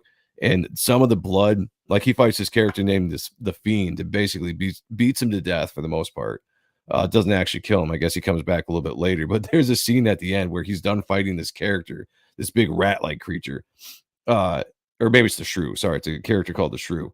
And he's just got like mounds of blood just dripping off of his fists. And it's just this really heavy black silhouettes. The blood just really pops out, at you visually. It's a fun book. Go check it out. I think you guys would dig it, even though it's Eric Larson. And I'll put the caution on there with that. Yeah, well, no, anyone who's watched my channel before when Kemosabi's on here, he loves Savage Dragon, and he will praise Eric Larson just through the moon. He says Eric Larson's the closest thing we ever got to a second coming of Jack Kirby and things like that because he loves Very it. Close. Yeah, as far as just the style of drawing, and you could definitely tell even later on. And so I liked Eric Larson a little bit more in the early 90s to mid 90s when he was doing a little bit more of this very hyper detailed cross hatching, a lot of light sources drawing. And then he very much went more of the Jack Kirby direction from like issue 30 to 50 to now. And like now he's almost like a complete ripoff of Jack Kirby, going with the very crazy, foreshortening shots, fists in your face, like all this kind of stuff. He's very much a Jack Kirby clone at this point. Not as good, don't get me wrong, not as good as Kirby, not even close, but he absolutely went that direction. But I like this style way better. Yeah, well, I like Savage Dragon well enough, but as most people are saying in the chat, and what you said a second ago, you only read like the first 30 issues is what you're recommending. Oh yeah, like the rest is garbage. I didn't read very far into it, but like it, in my opinion, like everyone talks shit about how the 90s comics were all artists and Image Comics was terrible stories and great artwork. In my opinion, Spawn and Savage Dragon are the only two that really got out of that unscathed. Like people like those stories and people enjoy these characters, and they're still going today. Yeah. So, Well, yeah. I mean, the one thing that's cool about Eric that you can say is that he started the book in '92. Um, Still drawing it today. One of the longest yeah. running independent books of all time. So, regardless of whatever we felt like the series became after a while, that's still a hell of an accomplishment. Yeah, well, yeah, if I Kemosabe was agree. here, he would elaborate on it more. But, basically, the Savage Dragon books are just Eric Larson's, mouthpiece. It's how he shares his opinion with the world these days. Now it And is. Yeah, absolutely. yeah, Yeah, and and that's those probably one of the opinions have reasons become that's probably one of the reasons why he rubs everybody the wrong way and does he puts a yeah. lot of his, ideological and all that kind of stuff into his books. So if you're on the opposite side of that, which most of the time I am, I look at that stuff, I'm just like, "Come on, man. Like, I really don't care what you think." Tell me fun stories, like, I don't care. Yeah, well, the first video on my channel that ever got over 1,000 views, it has like 2,500 views or something, so it's not even my most popular video, but it was the first one to ever get over 1,000 views, was me and Kemosabe talking about Savage Dragon, and it was during the pandemic and everything, and Okay, Eric yeah. Larson had an entire issue all about getting vaccinated, and Oh, one jeez. character was like, "Oh, you want me to get the clot shot?" and blah, blah, blah. It's a whole thing. It was the worst. Yeah, Go that's check out that video on my cringe. channel, anyone. Cringe. But yeah, g'day, Spectacular Umbreon, comics historian, passed away. Yes, I know, Oh, I heard about that. Rest in peace, dude. He was yeah, always absolutely. a good YouTuber. It's a shame. Like, Yeah, good apparently it was stuff. an accident too. It was a car accident or Yeah, something, but that's he's even more heartbreaking, yeah, to be that's the honest with worst. you. Yeah, completely unexpected and out of Yeah. nowhere. But yeah, thanks for joining us, Spectacular Umbreon. Good to see you, mate. Yeah, Savage Dragon. Go check out at least the first couple of issues. You can't it's go not wrong bad. if you go get the original miniseries. It's a very fun miniseries, a 3-issue miniseries, and then get the first 20 issues, you're probably just fine with. After that, you could jump off. But those first, like, 20 some odd issues with the miniseries, highly recommend. All right, I got two more. Got two more to talk about. So Nice. here we go. We'll grab this one up. Where are too many windows open again? There we go. This one here is a new book. It's still running. Like, it's still going. So you can start following it, or go get the first. It's only a couple of years old, but this is one that is actually. I've spoken about this before because it's going in the box. This is Ice Cream Man. Have you read Ice Cream Man? I have never heard of it. Do not let the cover fool you, yeah? Okay, This I was book about to is say. yeah, no, I know, right? You wouldn't think, like, it took me a long time to even read it. Like, there was multiple of my favorite comic book YouTubers recommending it. I had even had friends who were like, "Go check this out, man. Like, you'll like it." But the cover and the artwork and everything turned me off because I was like, "I don't wanna watch this, like, weird, friendly ice cream. Like, Right. what could it possibly be about?" But it's actually like a sci-fi horror. And Ice Cream Man is like, the closest thing I can like compare him to is It. He's like Pennywise the clown. Oh, He's okay. like a weird shape-shifting monster, and everything around him becomes corrupted. So, he's in this town, and it's the quote unquote real world. But in Yeah. the very first issue, right, there's so there's no superheroes or anything, but in the very first issue, there's like all of the pets in town are getting like taken away, they're disappearing. And an old lady reckons that she saw a werewolf take her cat away. And they're like, "But werewolves aren't real. What are you talking?" Like, and because he corrupts reality around him and makes bad things happen, people's nightmares are coming to life. Wow. And he's like, he's a shapeshifter and everything, but he's always got these green eyes, so you know it's him, But there's this great issue. Here's one issue that I'm going to highlight a couple of the issues. Right? There's this great one where this dude is trapped in reality TV. And this is the title page of that page. It's trapped in reality TV. You won't believe what happens next. The stakes have never been higher. And he's like, "Please, somebody, like, get me out of here." Right. Right? And as he tried, like, he goes from like, and they're like plays on actual shows, so you recognize there's like cooking shows and there's like the Kardashians, except the Kardashians are zombies. And Oh, it's like nice. every time he tries to escape, he just falls into a different TV show. Yeah. One of the most brilliant, clever, funny, but also super dark comic books that I've ever read. And they talk about this guy in the future as well. Like, you'll see his family members and they're like, they don't even know what happened to him. He just disappeared. He died. Like, they Wow. have no idea where their dad went. And there's this other great issue, which is this one here, where this guy goes down into the sewers and he like, you know, goes all the way down, and you know, like nothing too major happens. It's like as the deeper he gets, the creepier everything looks, right? Right. But then you get to about halfway because he's going to have an argument with the devil, apparently, you know? And he gets down there and the throne room is empty. And so he starts going back up, and the book plays the exact same like dialogue and everything, just in reverse. And then it goes to the end of the book. And it's the same backwards and forwards. And the whole is, you know, going down is going up, going forward is also going backwards, and that you're just going around in circles, blah, blah, blah. And he's like, but I'm determined to move on. And then and he starts leaving, and it's the same dialogue and everything, the same shit happens, but in reverse.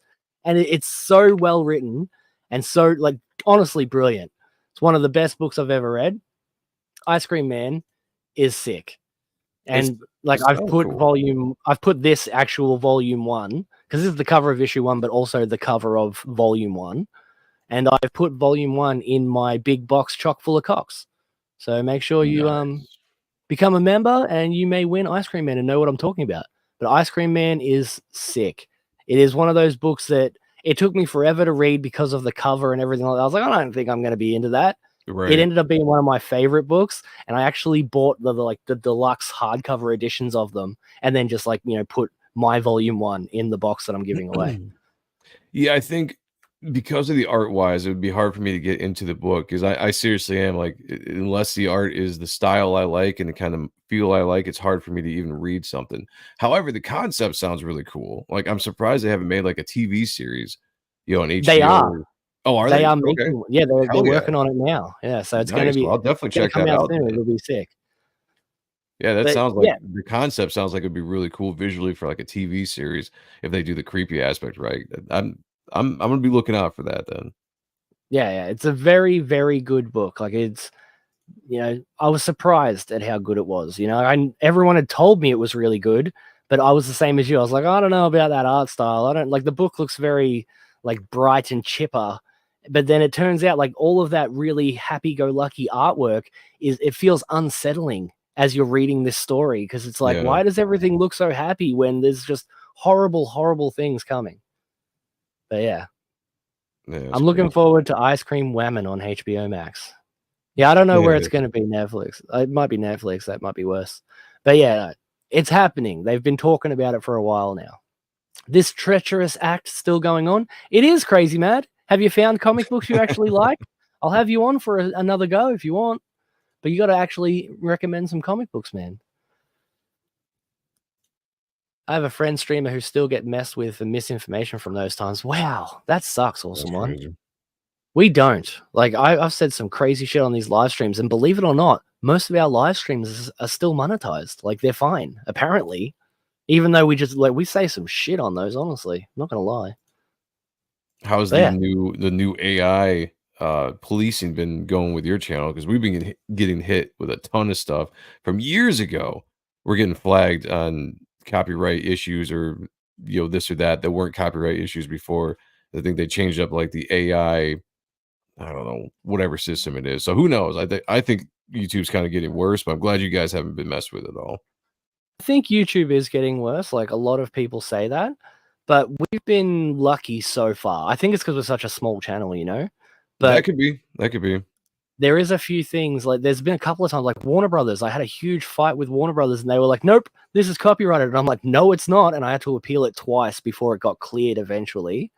Well, and that's what it is. So you have an AI that goes around and they flag things that they see, right? And then you can appeal it, and then supposedly a real person will look over your case. Supposedly. And that's what's happened to me. Like, I've gotten a bunch of them overturned because they'll be like, hey, this violates this violates this. And I'm like, no, review it with somebody, like an actual person.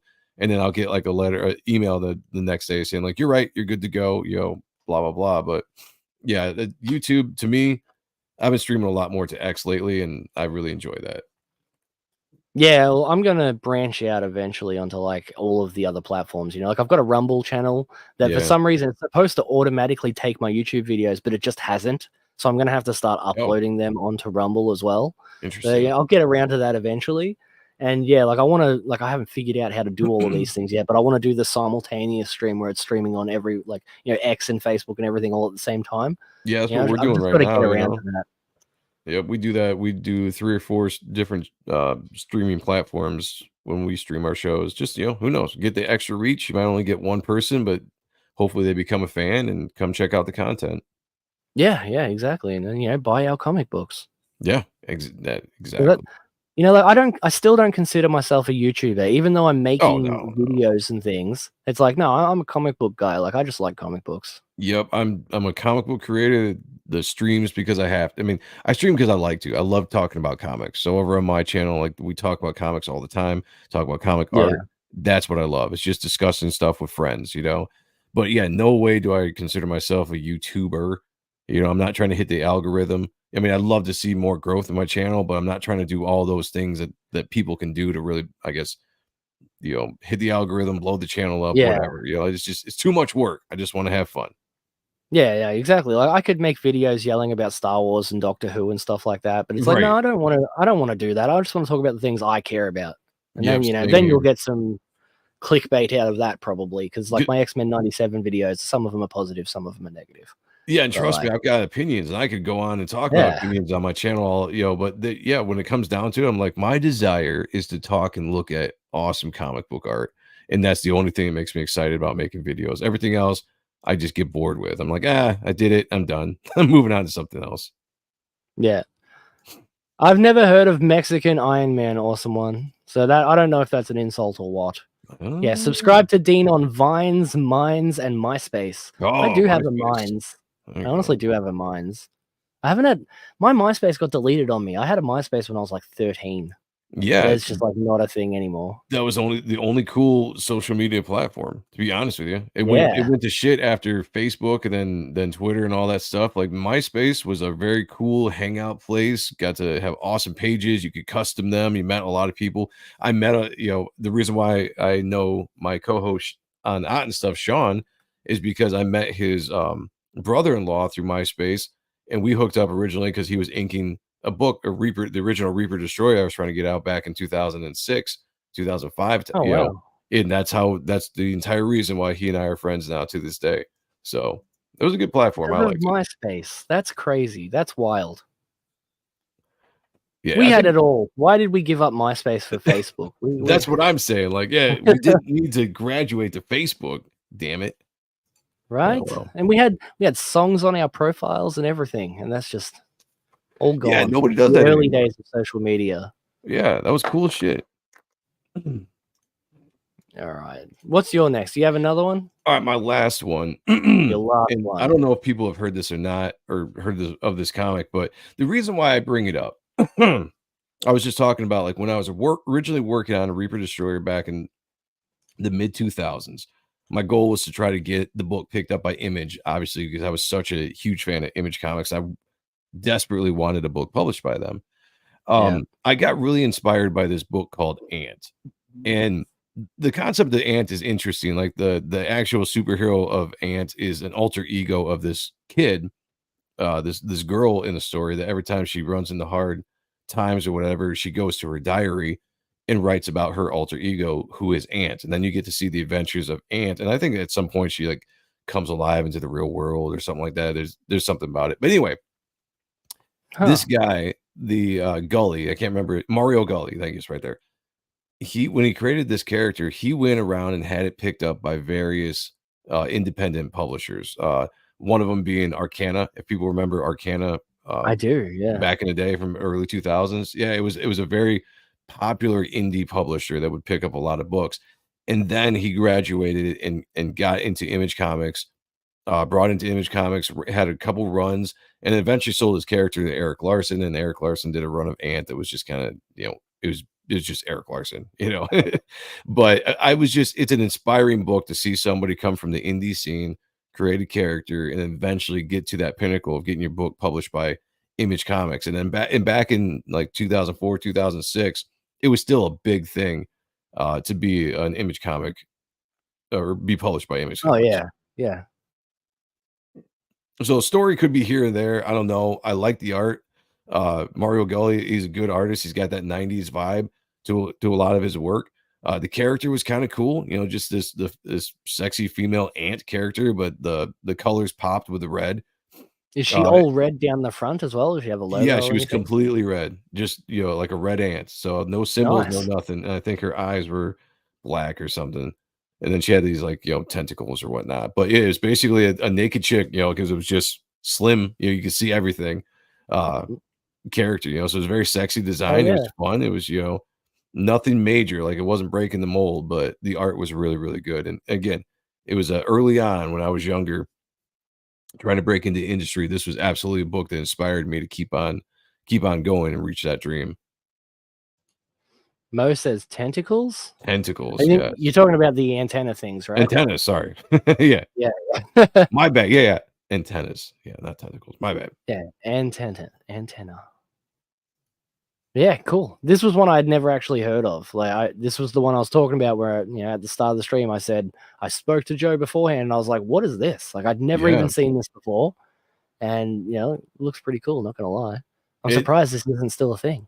It's pretty fun. It was kinda cool, like, when he got to Image, he instantly I don't know how he did it, but he got the use of Spawn, so Spawn guest starred in the original or the first 4 issues, I think, because it takes place in, like, New York, right? Now that she's in or now that Ant's in Image, boom, yeah, they cross over with Spawn, so, yeah, this kinda little, um, interaction that she and Spawn have. And it was cool. It was fun to see. I was happy for his success, and then for some reason he sold it to Eric Larson and it just went to shit and died. Yeah, I was gonna say that's probably why I've never heard of it. Yeah. Yeah, Yeah, absolutely. It hasn't been around for a long time, but if you guys think it looks cool, it's a fun book. Give it a chance. It's got a yeah. 90s vibe to it. But there's a big reason right there why you should read it, guys. Check it out. Yeah. Yeah. Visually that's a huge reason. And I really like Mario Gully's style too. Like, I don't know who Mario Gully is, but I don't even that's know if sick. he's done a lot, after this. I have no idea where he went. I don't see his name. I don't hear his work going around. But if you look at the book, obviously this is his style. You see it, but like his Yeah. storytelling was very reminiscent of like the 90s kind of paneling and all that kind of stuff. So it just had that everything that you would love about that era, but in the early two or mid 2000s. So it was really fun to see. And it was popular as far as I know. I mean, obviously, it wasn't popular enough to really expand, but there was a lot of people that knew of this character and knew the book when it was out. Well, yeah, it looks like, I can't say that I don't think it looks cool, like, it looks cool. I wish it was still going today. I wish Eric Yeah, Larson hadn't ruined everything, but yeah. I mean, just yeah. that happens, unfortunately. Maybe she'll show up in Savage Dragon one day. I wouldn't be surprised if she has already. I lost track. Obviously, like I kind of stopped Yeah. after Mario Gully wasn't doing it, and I wasn't really interested in anything Larson was doing at the time with Savage Dragon. So if she did guest star, I never saw it. Fair enough. Now, this next one that I've got, my next recommendation is my last recommendation for the day, is a super weird one. Yeah, like, this is not something that I'm generally into. Like, this is a very unique choice compared to everything else that I ever pick. But this is Seven Sun. This is brand new. Have you seen Seven Suns? I haven't. No. This Looks is Jay Lee. I'm pretty crazy. sure he crowdfunded this. Oh, is it Yeah, Jay Lee? Nice. it's Jay Lee. Jay Lee throughout the entire thing. Yeah, Nice. that Okay. was what I haven't got even my heard of attention. this then. That was what got my attention was Jay Lee. Because like, Yeah. this is bloody legend. But it's a really unique, weird story about like these seven sons who were born from seven separate mothers who were virgins and never, like it's like a second coming sort of Gotcha. thing, and very like religious and everything like that. But it leads into because apparently out of the seven sons, they're all going to die except for one, and that one will be the son of God, blah blah blah, right? Okay. But then you find out that it's all a lie, and that like they were somehow like artificially inseminated, these mothers from all around the world, by this guy who's the guy who's their surrogate father. He raised them and shit because they're the chosen ones, and he's Okay. actually trying to take over the world. And it's like this really really cool conspiracy style story about how like religion and people, fanatics and things, and then, there's like there's these Muslim bad guys that are like terrorists that are trying to kill these guys because, you know, like they're infidels and like, how dare you say that they're not from Muhammad, they're from God, blah, blah, blah. Gotcha. It's this whole thing. And like, it's really super interesting. Like, it's like a conspiracy story about how fanatics and everything can lose their way and how people, like religion, can control the world, and like what happens if religion and government become the same thing. And at the same time, what happens to the other religions? If one religion is proven to be true, what happens to the others? And then you find out that this quote unquote true one was actually all a setup and a lie from the start. It's wild. It's like a really interesting, it's not very long. Like, I read it all in like 2 nights, and it is super interesting with great Jay Lee art throughout. I do like the Jay Lee art. Very weird. It's a very weird story. Very, like, it's unlike anything else I've ever read. And you guys know I'm not religious, but like, it was really interesting. Like, it was very, very interesting. Yeah, Seven Sons of Seven Sons is a classic movie and story. True. Yeah, cool.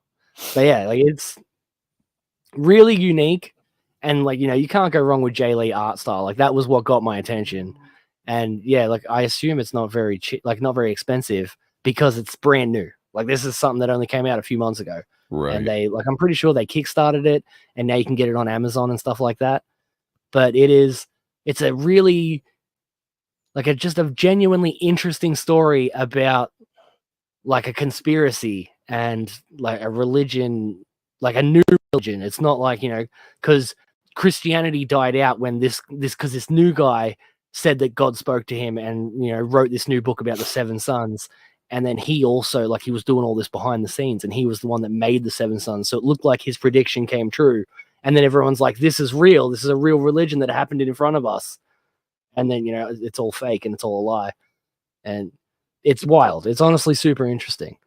And yeah, go check it out, guys. It's trippy. And like, the main character is one of the 7 sons who finds everything out. Because, you know, after one of his brothers dies, like, one of the first ones apparently knew all of this beforehand, but he dies.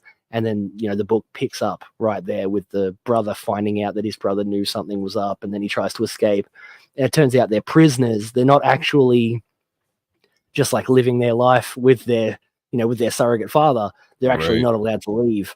And it's like this super interesting, really kind of intense story. And it, you know, it's good. It's really good. I enjoyed it a lot. But, you know, I don't know what else to say about it without spoiling anything, because there's these big twists at the end. I kind of already spoiled it by saying that it was a lie in the first place, you know, but well, yeah, it's very interesting. I didn't even hear about it till today, so I'll definitely see if I can check that out. Like, so I love Jay Lee. I like some of his 90s stuff more than the current, but I love him as an artist. So I didn't even hear about this. It's very intriguing. Yeah, well, it's full of, you know, Jay Lee goodness with all the weird diagonal panels and things like that, you know, like the way he does layouts. Yeah, it's full of stuff like that. It's really well done. Nice. And yeah, definitely recommend. Apparently there's going to be more of it too, because it doesn't end on like, you know, a definitive ending. It ends with like a, you know, ending for this story, but there's, you know, where do they go from here? And then, you know, that's what's gonna happen. Very cool. The rumor that they would get a Highlander-style quickening if they banged one of the other sons was also a lie. Yes, I guess. Yeah. But yeah, no, there's this whole thing where like 2 of them sneak out after hours. They climb through a vent and everything and escape, and they go to a club so that they can, you know, experience the real world. And then one of them gets murdered right there because people see him and like realize who he is. And like, they're in disguises and stuff, but it's like, you know, they're in real danger outside in the real world because there are extremists from other religions that are like, you know, this is bullshit. Like, you're betraying our God, and it's a whole thing. And then, like, you know, Buddhism and things have become illegal because, you know, the government now believes in this like new Christianity thing. It's super interesting, and I really enjoyed it. Right on. Yeah, go check that out if you don't. If only the emus hadn't taken over Australia. Yeah, Vegemite. Australia is barely a country, let alone a religion. Yeah, let's not talk about that. I don't want to get struck down. I would like this channel to remain monetized for a while. Yeah. Only a matter of time before we get struck down entirely, but let's enjoy it while we can. Don't ruin that for me, crazy man. We use Vegemite to keep the evil at bay. Yeah, that's exactly right, Adam. You tell them. Yeah. All right. That's all our recommendations, right? Yeah. Yep. That was it for me. I think I had 5. 6. I had 6 as well. Yeah. Okay. Okay. I had 6. All right. Yeah. Yeah. Good job. I appreciate that. I'm going to check out most of those because, other than Savage Dragon and stuff, I hadn't really heard of many of yours. So I'm going to. Good, because I was trying to try and rack my find. brain when you were like, we need books that aren't, like everybody doesn't openly know. And I'm just like, oh shit, like all the stuff I have or usually or like the popular things of the 90s. I'm like, what the hell am I gonna get? And I was it took me a while, but I came up with those and I was like, oh yeah, like this might work. So I'm glad you got something out of that. Yeah, no, good. Yeah, no, I really enjoyed it because there's no point in us bringing up things like 300 or Watchmen or Sin City. It's like everybody knows what these are. They know they're great. Like we've been reading comic books our whole lives. What are some of those books that have always stuck with you, even if they're not the biggest, most famous things around? Yeah, exactly. Yeah, and it was. I'll tell you what, it was very fun to see you bring up Spawn 39 because that has been quietly one of my favorite issues since I was a kid as well. So like that was a real treat. Yeah, that was a real treat. Like I was very excited when you brought that up. I was like, oh hell yeah! Like yeah, that was a good issue. Yeah, that one's just I guess because it is just a good story, but it's always stuck out in my mind since I was a little kid. Since the first time I read it, I'm like, wow, that was such a fun issue of Spawn. Yeah. Yeah, if anyone can get a hold of that, I recommend it. Get it before Christmas so that you can read it at Christmas time. Yeah. Be good. Yep. The Christmas issue. Love it. Now let me pull up this thing. Before we go though, everyone become a member because I'm doing the giveaway on the 19th for you, the 20th for me. The giveaway is coming up next week, exactly a week from now. And there is a lot of stuff in there, including things I haven't actually told anyone about yet, but I will be announcing on that day, But all kinds of cool things, including original art, the graphic novels and comic books that I have told you about, a jar of Vegemite and some Caramello koalas and maybe some Tim Tams, all Australian treats. And there will be, other cool things moving forward. So if you haven't already, become a member because I can't stress this enough. We can't let Awesome One win because Awesome One does not deserve it.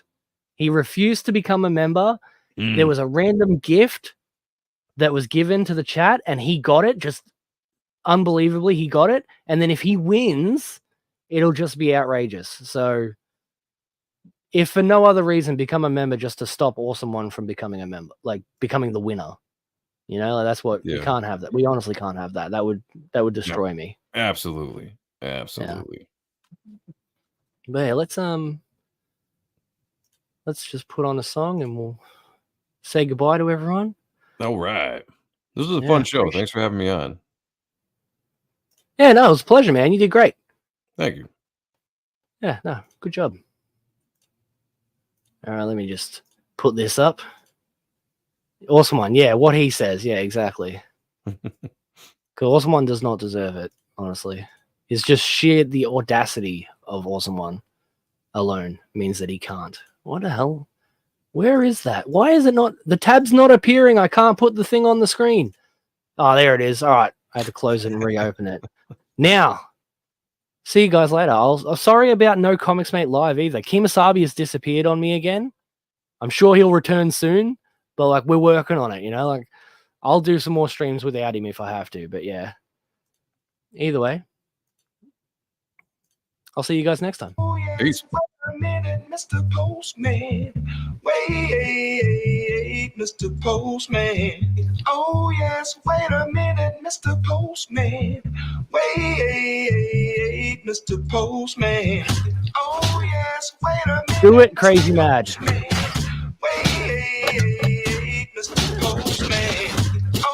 Justice for Mo.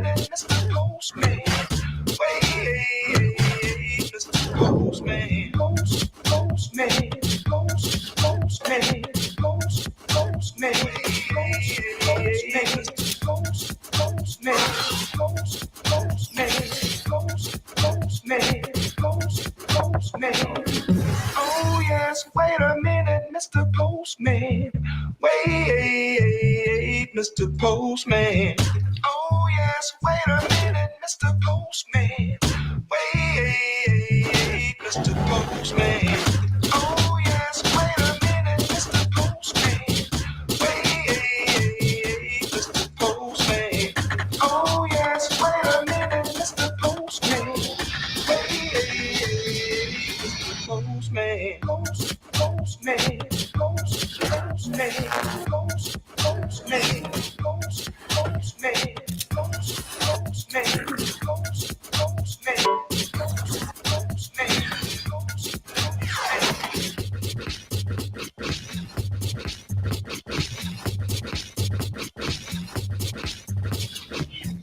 Oh, yes, wait a minute, Mr. Postman.